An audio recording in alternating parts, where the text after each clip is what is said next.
I know, I'm watching him on the monitor right now. We've gotten into this routine. I feed him and we play, and then I have this new bedtime ritual that we're doing. He's sleeping through the night. It's amazing. I even got us matching outfits.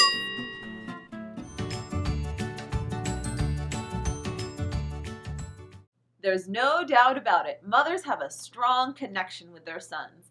We all love it when our little boys say, Mommy, you're the best mom. I love you so much. they're kind of like the sun, and our whole world centers around them.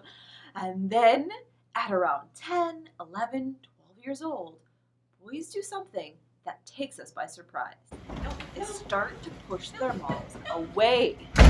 After every diaper we've changed, and every boo-boo we've kissed, and every cookie we've baked, they want to push us away? We feel offended and hurt by this need for separation, partially because we've spent our whole lives believing that our children need us, and we thrive on this need to be needed. Some of us moms even feel like maybe we've done something wrong, and that's why our preteen boys are pulling away. When, in reality, it's a sign that we've actually done something very right. In our culture, we don't have a specific rite of passage for our young boys to become men. Wouldn't it be nice if there was some kind of a ritual that every boy went through at around 12 years old or so?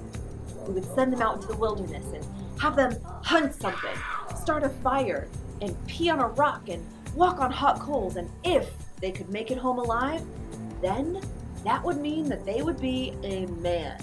No, I'm a man! Pulling away isn't only inevitable with this age, it's necessary. It's necessary for them to figure out what they can do on their own and who they are separate from their mommies. In order for them to build their own sense of self and confidence, they need to see themselves as different from us parents, especially if they are quite similar. They start hanging out with their friends more, and they call us embarrassing and bothersome in order to create the space to learn themselves. But instead of letting go, what do? We hold on tighter. We continue to solve their problems, and if that doesn't work, we lay on the guilt really thick. You don't love me anymore. Why don't you want to spend time with me like you used to? Do you really prefer your girlfriend more than me? Although we aren't going to send them into the jungle anytime soon, there are 4 things that your son desperately needs from you. Things that go against every grain of motherly instinct that we possess. But he needs these things all the same. Your son needs to hear that he is capable. Tell him that often and show him that you believe that by asking him questions and letting him reach his own conclusions instead of just trying to make every last decision for him. Number 2, your son needs respect. Speak to him like a man and not like a kid anymore. Number 3, your son needs responsibility. He can take care of washing his own clothes, gathering his sports gear, or speaking up for himself in front of his teachers before you jump in.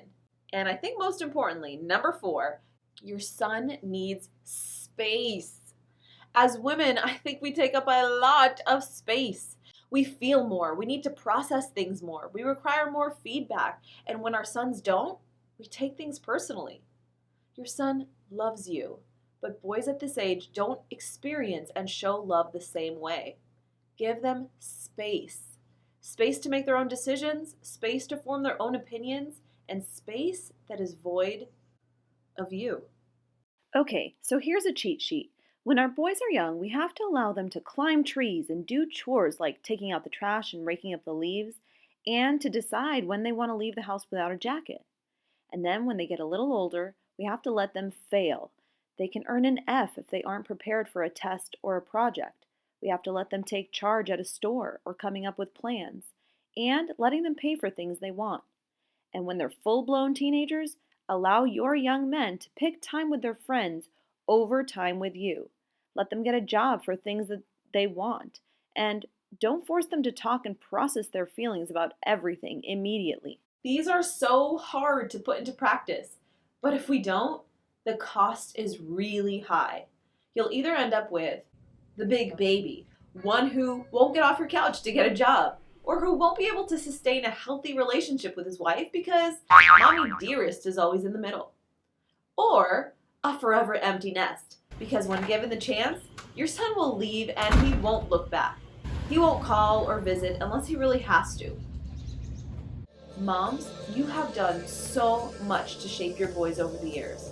So maybe now it's time to take a step back and give him the space he needs to become the strong, responsible man of integrity you have trained him to be. Best of luck to us all.